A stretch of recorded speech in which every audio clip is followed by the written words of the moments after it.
Ahmed Bakayoko, le premier ministre ivoirien, est décédé. Découvrez aujourd'hui ces choses que vous ne savez pas sur lui et qui l'ont rendu populaire. Les hommes politiques sont généralement issus de l'élite et ils ne sont pas souvent proches des masses. Leur parcours, leur expérience et leur agenda chargé les maintiennent souvent éloignés des préoccupations des populations. Ahmed Bakayoko n'était pas de ceux-là. L'ancien premier ministre ivoirien n'a jamais coupé les liens qui l'unissent à la population. Voici ce qui faisait qu'il était considéré comme un homme du peuple. Ahmed Bakayoko n'a pas fait de brillantes études supérieures. À part le baccalauréat, on ne lui connaît pas d'autres diplômes. Mais il n'a jamais pris cela pour un handicap.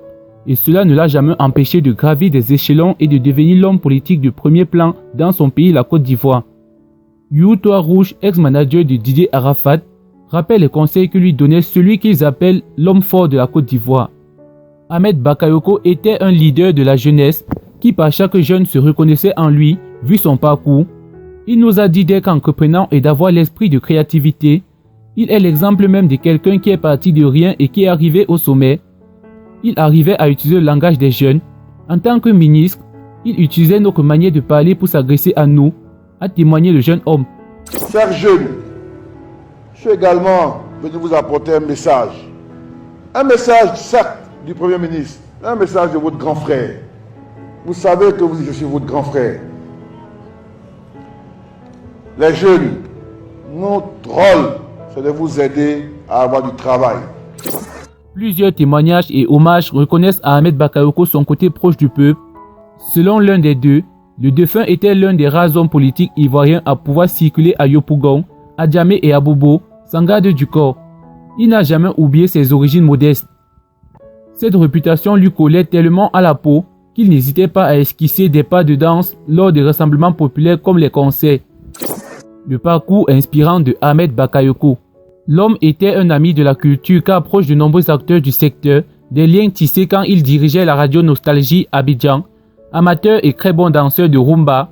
Lors des obsèques de l'artiste ivoirien Arafat, il a fait un tour du stade acclamé par les jeunes rassemblés, des images émouvantes qui montrent sa proximité avec la masse populaire, qui était vraiment le premier ministre ivoirien Ahmed Bakayoko.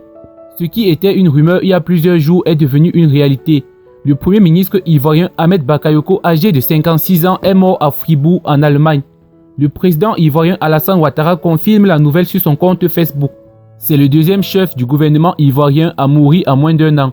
Son prédécesseur Amadou Gon Coulibaly est décédé en juillet 2020 après un malaise en plein conseil des ministres.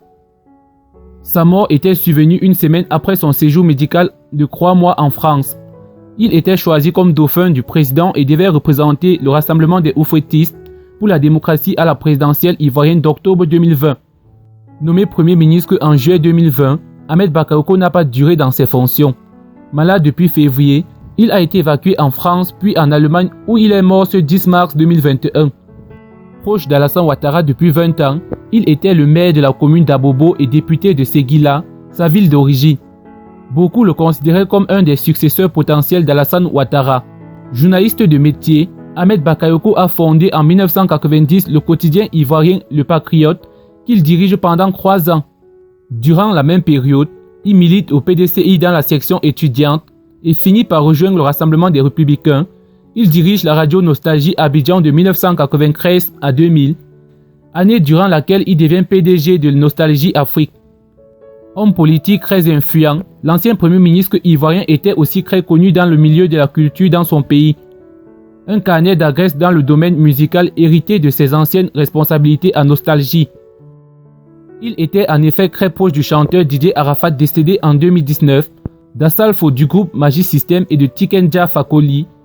Il était aussi connu comme étant un homme de réseau avec des relations d'autres pays africains et européens.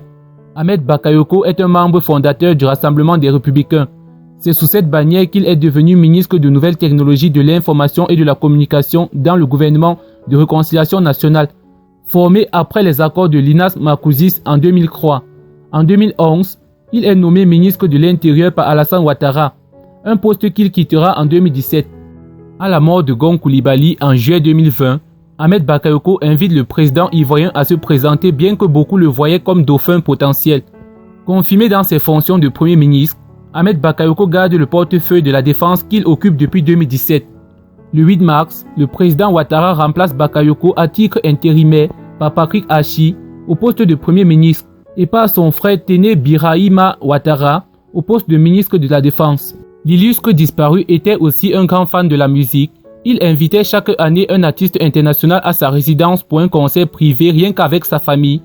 En 2012, Chris Brown et Rihanna se sont déplacés à Abidjan pour un concert privé chez le milliardaire Ahmed Bakayoko, qui a dépensé 10 millions de dollars, soit 5 milliards de francs CFA pour la venue de ces deux stars. Un concert a été organisé à l'endroit d'Alassane Ouattara, qui fêtait son anniversaire ce jour-là.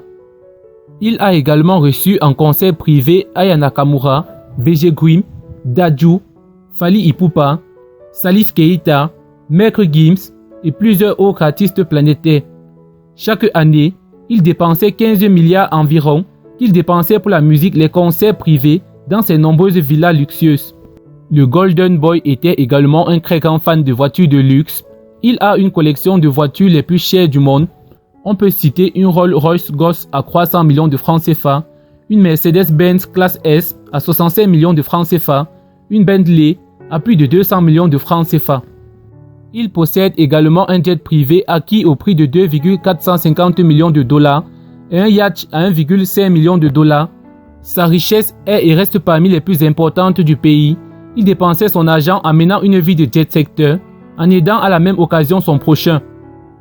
Pour son élection à la mairie d'Abobo, Ambak a déboursé la bagatelle somme de 5 milliards de francs CFA pour conquérir le cœur des électeurs. Ahmed Bakayoko était aussi aimé pour ses actions caritatives, sa générosité et sa proximité avec la population.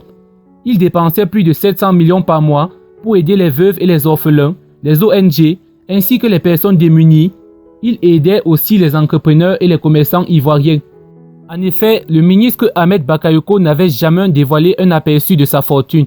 Mais avec tout ceci que nous venons de vous énumérer, nous pouvons affirmer avec certitude que la fortune du ministre Ahmed Bakayoko était estimée à plus de 150 millions de dollars américains. Mais qu'à cela ne tienne, le ministre Ahmed Bakayoko n'avait jamais parlé de sa fortune ni dévoilé un aperçu. Il était très discret dans ces choses-là.